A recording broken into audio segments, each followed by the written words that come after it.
আসসালামু আলাইকুম বন্ধুরা, আশা করি সবাই অনেক ভালো আছেন। তো এই ভিডিওতে দেখাবো আমরা কিভাবে বন্ধুদেরকে আমরা যখন এসএমএস পাঠাই, এই মেসেঞ্জারে, ফেসবুক মেসেঞ্জারে যখন এসএমএস পাঠাই, দেখা গেছে আমরা নর্মাল এসএমএস পাঠাই, শুধু এসএমএস, ঠিক আছে।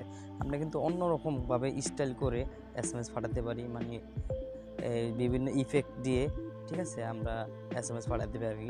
এবং আমাদের এসএমএসগুলো আমরা একটা বক্সের ভিতরে, খামের ভিতরে পাঠাতে পারি। সে যদি ক্লিক করে আমাদের এটা কিন্তু ওপেন হয়ে যাবে। তো চলুন ভিডিওটি শুরু করছি, আমরা কিভাবে এগুলো পাঠাবো। তো আমরা প্রথমে ফেসবুক মেসেঞ্জারে চলে যাব। মেসেঞ্জারে চলে গেছি। এবার আমি একটা নাম্বারে, আমি যেমন আমার একটা ফ্রেন্ডের অ্যাকাউন্ট, আমি এটা এসএমএস পাঠাবো মেসেঞ্জারে। তো আমি এটাতে প্রবেশ করলাম। এখানে আমি মেসেজ অপশনে গেলাম। তো এখানে আমি হাই লিখলাম প্রথমে। তো হাই লেখার পর আমরা কিন্তু এই যে সার্চ অপশন দেখতে পাচ্ছেন, এই অপশনটা সার্চ অপশন, এখানে ক্লিক করব। এখানে ক্লিক করার পরে যে দেখতে পাচ্ছেন কতগুলো অপশন বেশি আসছে। তো আমরা যদি এখানে লাভ রিয়েক্টে, এখানে দেখতে পাচ্ছেন এই যে কীভাবে লাভ রিয়েক্টগুলো চলে যাচ্ছে, হ্যাঁ, অনেক সুন্দরভাবে এগুলো কিন্তু চলে যাচ্ছে। এই দেখুন, ক্লিক করলে কিন্তু এগুলো এভাবে উড়ে যাবে। সেই তারপরে যদি হাউ আর ইউ আমরা লিখব, যেমন হাউ আর ইউ, ঠিক আছে। তো আমরা যখন সার্চ করি, তারপর আমরা দেব অন্য একটা ফায়ার, যেমন একটা ফায়ার ইফেক্ট দিব। এই যে দেখুন ফায়ার ইফেক্ট কীভাবে হচ্ছে। তো এটা কিন্তু আসলে দেখতে অনেক একটা চমৎকার, ঠিক আছে, সেই একটা জিনিস, অনেক ভালো লাগে দেখলে। কিন্তু আসলে সে হয়তো বুঝবে না, অবাক হয়ে যাবে, পরে হয়তো দেখবে।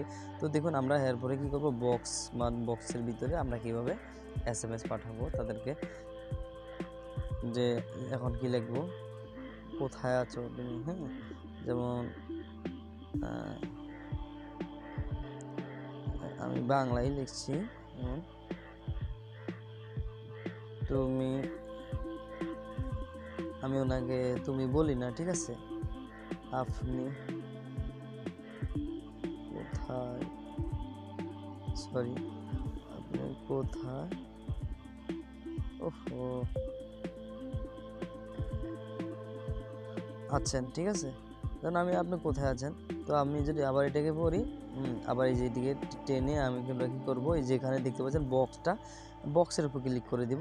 আমরা বক্সের উপরে ক্লিক করে দিলাম। তো দেখতে পাচ্ছেন বক্সটা কিন্তু এরকম, ঠিক আছে, মানে এটা কিন্তু দেখা যাচ্ছে না। তো আমরা কী করবো, এটার উপরে ক্লিক করব। এই যে দেখতে পাচ্ছেন, এটার উপর ক্লিক করা মাত্রই কিন্তু এটা সরে গেছে, ওপেন হয়ে গেছে, ঠিক আছে। অন্যরকম একটা একটা ইফেক্ট, ঠিক আছে। তো এরকম যদি আমরা কাউকে পাঠাই, সে কিন্তু আসলে অবাক হবে, একটু অন্যরকম এবং ভালো লাগবে তার, ঠিক আছে। তো অবশ্যই আপনি কিন্তু এই মেসেঞ্জারটাকে আপনি যদি আপডেট নিয়ে নেবেন। যদি আপনার মেসেঞ্জার না থাকে, অবশ্যই প্লে স্টোর থেকে ডাউনলোড করে নেবেন। তো এইভাবে কিন্তু খুব সহজে আমরা কিন্তু অনেক সুন্দর সুন্দর ইফেক্ট দিয়ে আমরা এসএমএস পাঠাতে পারি। তো আসলে একটু অনেক ভালো লাগে। তো এই ছিল আজকের ভিডিও ভালো লাগলে চ্যানেলটি সাবস্ক্রাইব করে পাশে বেল বাটনটি অন করে দেবেন পরে ভিডিও নোটিফিকেশন পাওয়ার জন্য। আর ভিডিওটি ভালো লাগলে লাইক দিবেন। Thank you so much.